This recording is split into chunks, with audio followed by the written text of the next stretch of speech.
नमस्कार, बहुत स्वागत न्यूज़ 18 के डिजिटल प्लेटफॉर्म पर। और एक बड़ा महत्वपूर्ण मसला है मुल्ला मुनीर जिसे हम कह रहे हैं। इसके बारे में अपने जो वीडियोस हैं उसमें भी डिस्क्राइब किया, लेकिन और करीब से इसे समझते हैं। पड़ोस में हमारे एक डिक्टेटर बैठा हुआ है, वो एक सरकार चला रहा है। हम जमहूरियत की बातें कर रहे हैं, शहबाज शरीफ जमहूरियत की बातें कर रहे हैं और हर मंत्री वहाँ का अलग अलग बात कर रहा है। लेकिन मुल्ला मुनीर का टारगेट एकदम फिक्स्ड है।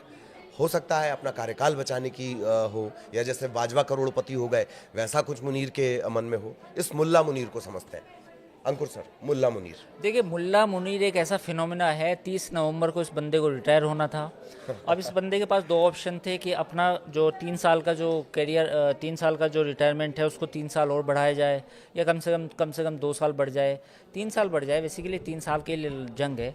तो एक ऑप्शन तो ये था। दूसरा, मुल्ला मुनीर चाहता ये था कि इसको लाए तो शहबाज शरीफ ही, तो वो चाहता था कि शहबाज शरीफ ऐसे ही काम करते रहें। बाकी जो इनके डेली इकोनॉमी को रिवाइव करना, आईएमएफ से पैसे चाहिए तो ये सब करते रहें, लेकिन पूरा मुल्क पे जो मेरा निज़ाम है और उसमें भी कुरान का और उसमें भी रिलीजियस जो बिलीफ हैं उसको ज़्यादा अच्छे तरीके से मैं इम्प्लीमेंट करूं। यानी कि मैं जियाउल हक पार्ट 2, मतलब जियाउल हक जो है पार्ट 2 बन जाऊं। तो वो पूरा मोडस ऑपरेंडी था।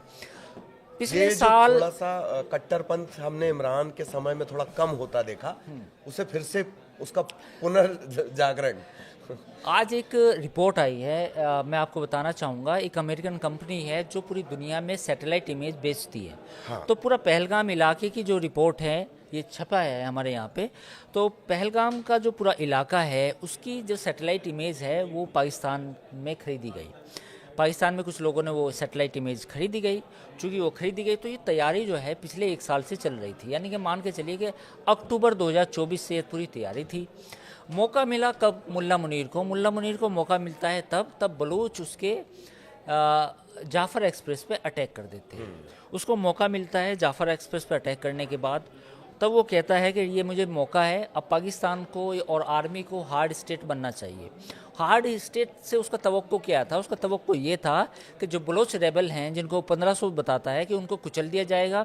साथ ही इंडियन कश्मीर में जो पाकिस्तान की पुरानी एक पॉलिसी है कि लगातार अटैक करते रहें, इंडिया को कट करते रहें विद 1000 ब्लीड्स, इतने घाव दो, उसी रणनीति पे काम करते हुए उसने पहलगाम हमले को हरी झंडी दी।